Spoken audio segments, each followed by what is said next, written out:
Assalamualaikum warahmatullahi wabarakatuh. Halo semuanya, apa kabar? Semoga sehat selalu ya.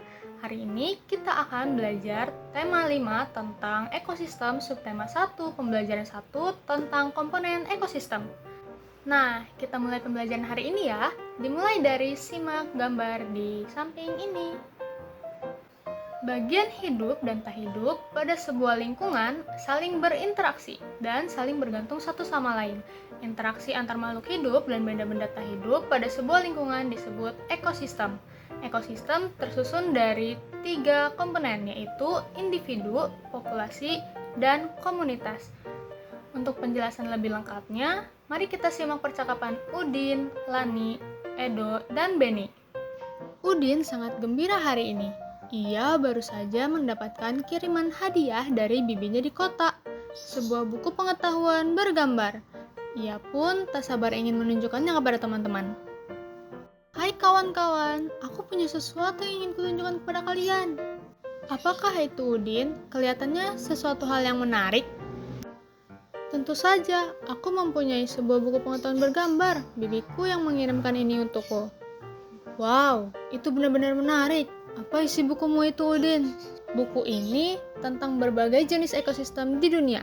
Di dalam buku ini ada berbagai jenis hewan yang hidup di tiap-tiap ekosistem. Apakah ekosistem itu, Udin? Dapatkah kamu menjelaskannya itu untuk kami? Menurut pendapatku, lebih baik kita baca buku ini bersama-sama. Selain memuat gambar-gambar, buku ini juga memuat penjelasan-penjelasan yang menarik tentang ekosistem.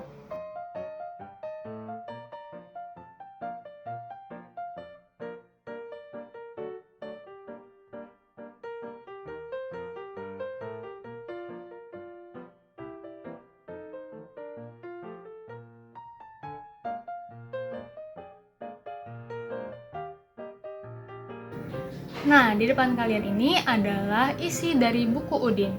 Di dalamnya itu menjelaskan bahwa seluruh makhluk hidup memerlukan lingkungan tertentu untuk memenuhi kebutuhannya. Nah, lingkungan sendiri adalah segala sesuatu yang berada di sekitar kita.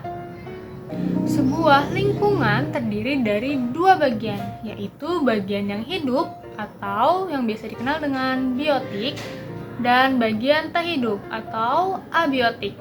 Nah, bagian yang hidup itu seperti tumbuhan, hewan, dan makhluk hidup lainnya.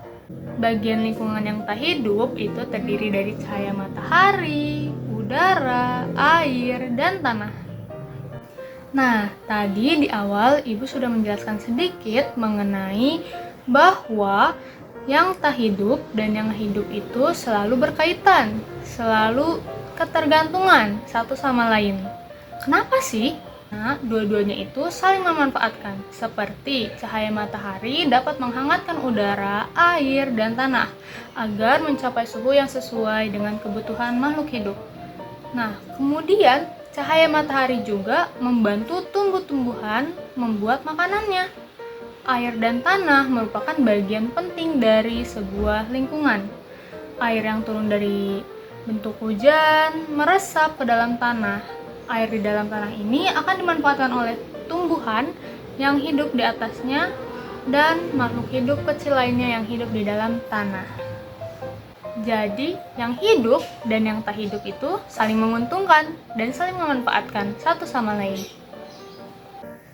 Setelah kita membahas ekosistem, yang dimana di dalamnya itu ada hewan, tumbuh-tumbuhan, dan makhluk hidup lainnya. Nah, untuk hewan ini dibagi menjadi 3. Nah, dikelompokannya ini sesuai dengan apa yang mereka makan. Seperti yang pertama adalah herbivora. Herbivora ini adalah hewan pemakan tumbuhan seperti jerapah, kambing, dan lainnya. Kemudian yang kedua adalah karnivora, yaitu pemakan daging seperti harimau, singa, dan lainnya. Nah, yang ketiga adalah omnivora. Omnivora ini pemakan segalanya. Dia bisa memakan tumbuhan, daging. Keren kan? Nah, contoh omnivora ini adalah beruang hitam, burung gagak, burung jalak, dan lainnya. Nah, kita sudah mencapai titik akhir dari pembelajaran hari ini. Segitu penjelasan Ibu mengenai ekosistem dan jenis-jenis hewan. Kesimpulan dari hari ini adalah bahwa bagian dari ekosistem ini ada dua, yaitu bagian hidup dan tidak hidup. Kemudian, ekosistem juga memiliki 3 komponen, yaitu individu, komunitas, dan populasi. Sekian penjelasan dari Ibu mengenai ekosistem dari pembelajaran tema 3, subtema 1, pembelajaran 1 mengenai komponen ekosistem. Semuanya terima kasih. Dadah. Wassalamualaikum warahmatullahi wabarakatuh.